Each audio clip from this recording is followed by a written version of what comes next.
Sir, your service is no longer needed. Robert Callahan stood on the sidewalk outside the building he built with his own two hands, watching a security guard hold the door shut against him. His badge, the one that had opened that door every single morning for 30 years, no longer worked. Above him, through a wall of glass on the fourth floor, his son Michael stood at the window of the office that used to be Robert's, watching his father get turned away like a stranger. Robert didn't shout. He didn't argue. He just stood there, in a suit he'd worn to work 1,000 times, while people he had personally hired walked past him like he was nobody. 2 years earlier, he had handed that same son everything he owned to make sure he never had to struggle the way Robert once did. Now his own son was watching him get escorted off the property, and he did not come downstairs. 30 years.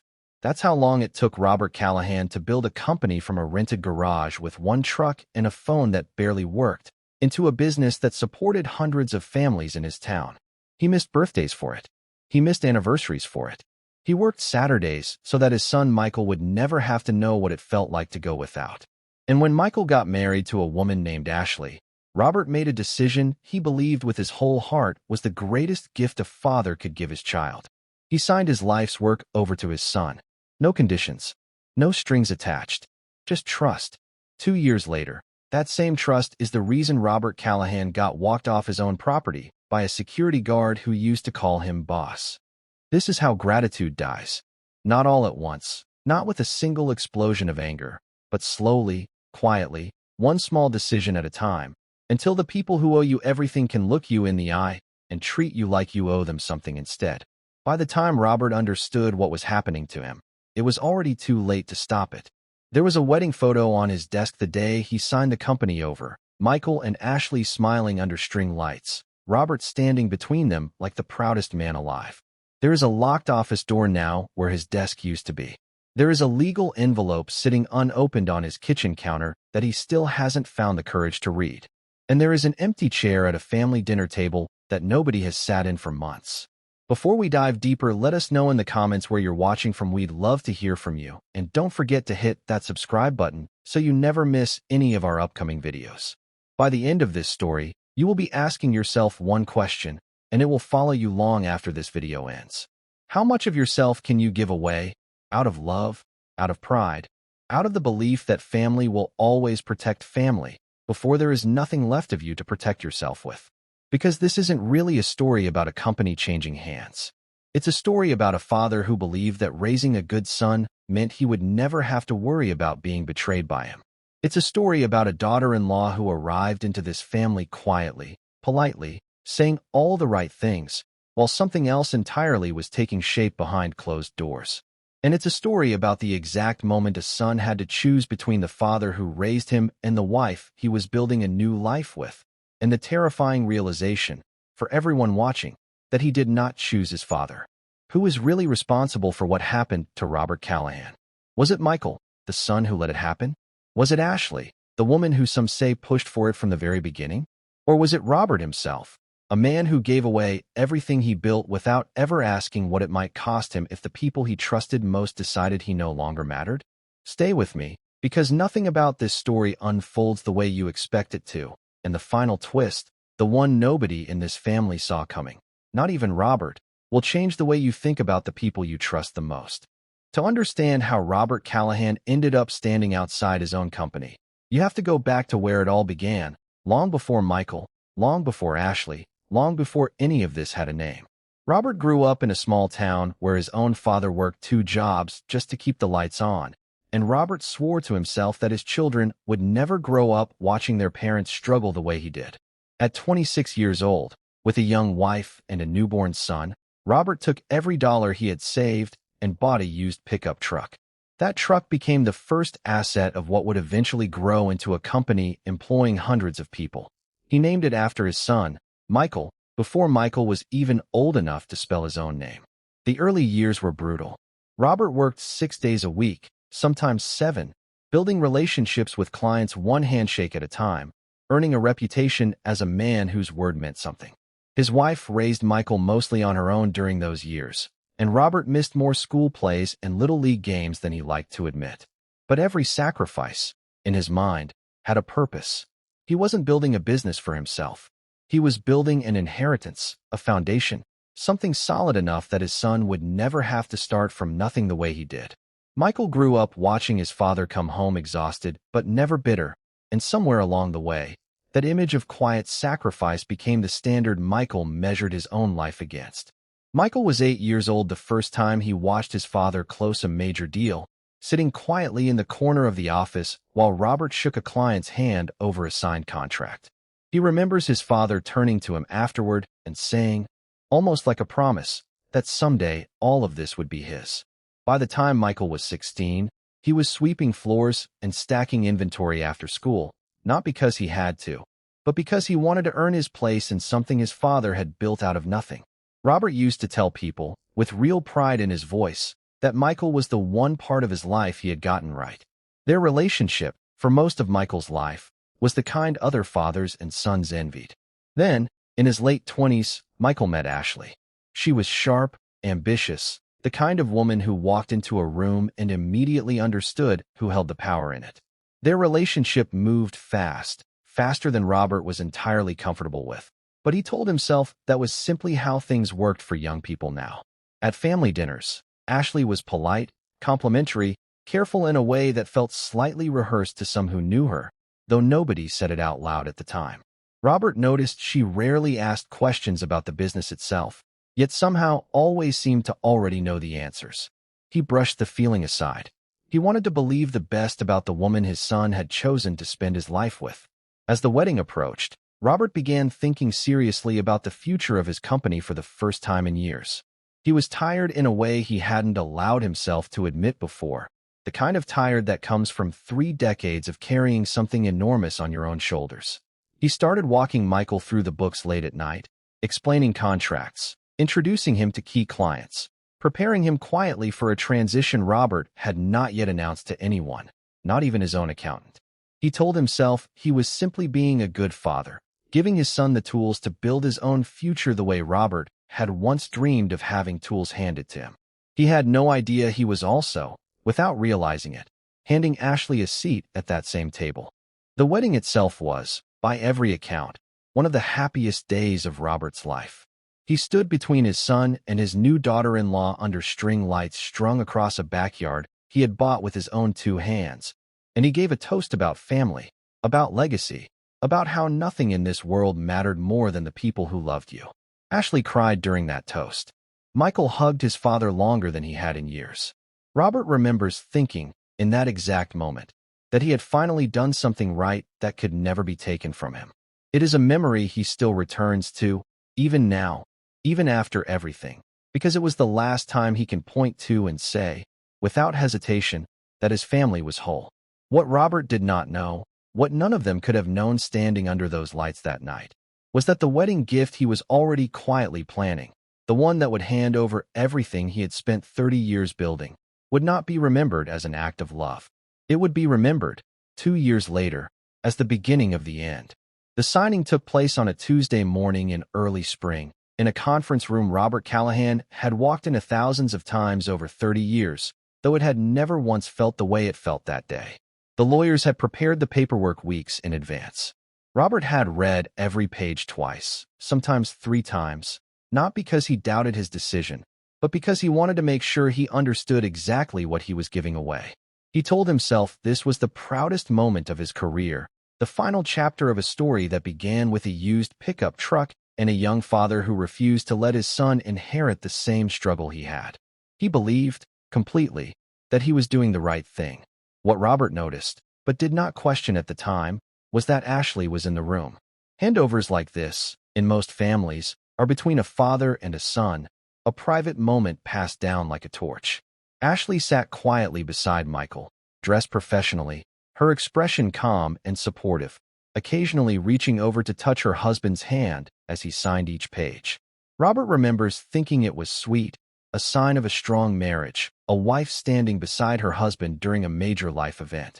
He did not stop to ask himself why she had specifically requested to be present for the transfer of ownership documents, or why she had quietly suggested, weeks earlier, that certain language in the agreement be adjusted for what she called tax efficiency. The room itself felt colder than Robert expected. The overhead lights buzzed faintly, the kind of sound you only notice in moments of complete silence. Robert signed page after page, transferring not just his title, but controlling ownership of the company he had built with his own hands. The company that carried his son's name because Robert had named it after him before Michael could even walk. Each signature felt lighter than the last, and heavier at the same time. The strange sensation of giving away something enormous while feeling, in that moment, like the most generous man alive. When he finished, he shook his son's hand, and then, out of habit more than thought, he shook Ashley's hand too. Later, people close to the family would describe that day very differently, depending on who was asked. Robert insisted, for a long time afterward, that the decision was entirely his own, an act of pure love for a son he had spent his whole life trying to protect from struggle. But others who knew the family well, former employees, a cousin who had attended a dinner months earlier, would later say that Ashley had been quietly encouraging Michael toward this exact moment for the better part of a year, framing it not as generosity, but as something closer to Michael finally claiming what should have already been his. Whether Robert was simply a good man making a good decision, or a good man being carefully guided toward one, depends entirely on who you choose to believe. In the weeks that followed the signing, very little appeared to change on the surface. Robert still came into the office most mornings, though now as an advisor rather than an owner. Michael still called his father for advice on major decisions, still deferred to him in meetings, still seemed, in every visible way, like the same son who had grown up sweeping floors after school out of love rather than obligation. Robert told himself that this was exactly how it was supposed to feel, a gradual, natural transition of power between a father who had earned his rest and a son who had earned his trust. He had no way of knowing that the version of control he was slowly stepping back from was not the version he thought he still had. Robert Callahan believed, with his whole heart, that he had just secured his son's future. He had spent 30 years working toward this exact moment, imagining it as the final proof that he had done something right as a father. He had no idea, sitting in that cold conference room signing his name for the last time as the true owner of everything he built, that he had also just signed away his own. In the first few months after the signing, life for Robert Callahan looked, from the outside, almost exactly the way he expected it to. He still drove to the office most mornings, still had coffee with the same employees he had known for decades, still felt, in some quiet way, like the company was his even though the paperwork said otherwise. Michael encouraged him to slow down, to take the mornings off, to finally enjoy the retirement he had earned after 30 years of 6-day work weeks. Robert appreciated the gesture. He told himself this was simply what a good son did for a father who had given everything, and for a while, he genuinely believed that stepping back was a gift Michael was giving him in return. By month 3, Robert noticed he was being copied on fewer emails. It wasn't dramatic, nothing anyone could point to and call wrong. Meetings that once automatically included him started happening without him, then being summarized for him afterward, then not being mentioned at all until days later. When he asked Michael about it, his son always had a reasonable explanation ready. Something about not wanting to burden his father with the smaller details now that he was supposed to be relaxing. Robert accepted this. He wanted to believe it. A father wanting to believe the best about his son is not weakness. It is simply love doing exactly what love is supposed to do, even when the evidence in front of it says otherwise. By month 6, Ashley had started attending leadership meetings regularly, sitting in a chair that had never belonged to a spouse before, taking notes, occasionally offering input on decisions that had nothing to do with her professionally. Employees who had worked under Robert for years began mentioning it quietly to each other, the kind of comments that never reached the person they're about. Comments about how things felt different lately, how certain conversations seemed to happen twice, once with Michael and once again, more privately, with Ashley afterward. Nobody said anything directly to Robert. Loyalty, in situations like this, often looks like silence, because nobody wants to be the one who plants doubt in a father's mind about his own son. By month 10, a round of what the company called restructuring took place. Several long-term employees, people who had worked closely with Robert for 15, even 20 years, were let go, replaced by newer hires who reported almost exclusively to Michael and, increasingly, to Ashley. Robert's role, which had started as advisor, quietly shifted into something closer to symbolic, a title on paper rather than a voice in the room. He told himself this was simply modernization, the natural evolution of a company entering a new generation of leadership. He kept telling himself that even as the version of the company he recognized became harder and harder to find inside the building he had built. By month 14, Robert began hearing secondhand about decisions that directly affected the business, decisions he learned about from former colleagues rather than from his own son. A major client relationship he had personally maintained for over a decade was reassigned without his knowledge. A branch he had opened himself, the first expansion of the company outside its original town, was quietly closed. When Robert brought these concerns to Michael, the conversation felt different than it used to, shorter, more guarded, ending faster than conversations between them ever had before. Ashley was present for that conversation too, and for the first time, Robert noticed she was the one who ultimately steered where it ended. By month 18, Robert requested full access to the company's financial records, something he had done routinely for 30 years without ever needing to ask twice. This time, the request was delayed, then redirected to legal counsel, then, finally, quietly denied. For the first time in his entire life, Robert Callahan, the man who built this company from a used pickup truck and a rented garage, was told he did not have the authority to see his own life's work laid out on paper. He sat in his car outside the building for a long time that day, not entirely sure what he was feeling, only certain that something had shifted in a way he could no longer explain away as simple modernization or generational change. It was a chance conversation that finally gave Robert Callahan the answer he had spent 18 months avoiding.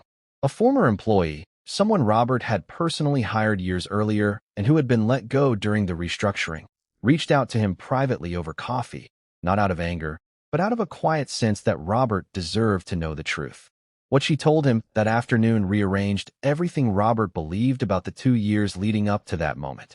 According to her, and according to documents she had seen before her departure, Ashley had spent well over a year gradually restructuring ownership stakes within the company, using legal language most people would never think to question, slowly shifting control further and further away from Robert with each new filing. Robert went home that night and did something he had never done before in 30 years of running that business. He hired his own lawyer, separate from the company's legal counsel, and asked for a full independent review of every document he had signed since the day of the handover. What came back confirmed what the former employee had told him, and worse. Several agreements Robert had signed over the following 2 years, agreements he remembered as routine paperwork, minor updates, small adjustments Michael had brought to him with reassurance and a signature already prepared, had in fact transferred increasing amounts of control directly to Ashley, listed under her name as a legal safeguard for the family, or so the language claimed. Robert confronted his son the following week, in the same conference room where he had signed the company away 2 years earlier. He laid the documents out on the table one by one, watching his son's face as recognition, then discomfort, then something closer to shame moved across it. Michael did not deny any of it. He sat in silence for a long moment before finally admitting that Ashley had guided most of these decisions, and that he had signed them without always reading them as closely as he should have, trusting his wife the same uncomplicated way he had once trusted his father. What Michael said next was the part Robert had not prepared himself for. His son told him, in a voice that cracked halfway through, that for his entire life he had felt like an extension of his father rather than a person in his own right. Every decision, every promotion, every piece of praise had always come wrapped in the shadow of everything Robert had already built before Michael was even born. When Ashley began pushing him toward taking real, independent control of the company, separate from his father's lingering presence in every meeting and every decision, it had felt, for the first time in his adult life, like something that was genuinely his own. Robert did not respond with anger. Those who know him well say this was the moment that changed him most, watching his son explain, almost pleading, that betrayal had never been the intention, only the unintended cost of finally wanting to matter on his own terms. Robert asked him directly whether he understood what had actually happened, that his father had been slowly and deliberately cut out of the very thing they had built together. Michael did not have an answer for that. He only repeated, quietly, that he loved his wife, and that he had not known how to say no to her without feeling like he was choosing his father over his own marriage. The conversation ended without resolution. Robert left that conference room the same way he had entered it 2 years earlier. Only this time there was no handshake, no toast, no sense of a proud moment being passed from one generation to the next. Weeks later, when Robert attempted to return to the building for what should have been a routine visit, the same badge that had opened those doors every morning for 30 years no longer worked. Security stopped him at the entrance. And as he stood outside, exactly where this story began, he looked up and saw his son standing at the window of the office that used to belong to him, watching and not coming down. 8 months have passed since Robert Callahan stood outside the building he built and watched his son choose not to come downstairs. He did not sue his son. He did not fight the paperwork in court, even though his lawyer told him he likely had grounds to. Robert simply walked away, taking with him only the small handful of employees who had chosen to leave alongside him when the restructuring happened. People who remembered what the company used to feel like before it carried a different name in every meaning but the legal one. With them, in a much smaller office across town, Robert started something new, something modest, built on the same principles that had carried him through his 20s: honesty, hard work, and the belief that trust should never be handed away carelessly, no matter how much you love the person receiving it. The new company will never be what the old one was, and Robert has made peace with that in a way that surprises even him. There is a strange kind of relief, he has said privately, in building something small again, something entirely his, something nobody can quietly restructure out from under him while he isn't looking. He wakes up earlier than he needs to most mornings, the way he did 30 years ago, except now the exhaustion feels different. It feels chosen. It feels like his. Michael reached out once, several months after the confrontation, alone, without Ashley present, in a short phone call that Robert still thinks about often.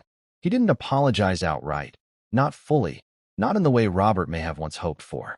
He simply asked how his father was doing, and there was something in his voice, a hesitation, a distance neither of them knew how to close, that suggested he understood, at least partially, the weight of what had happened between them.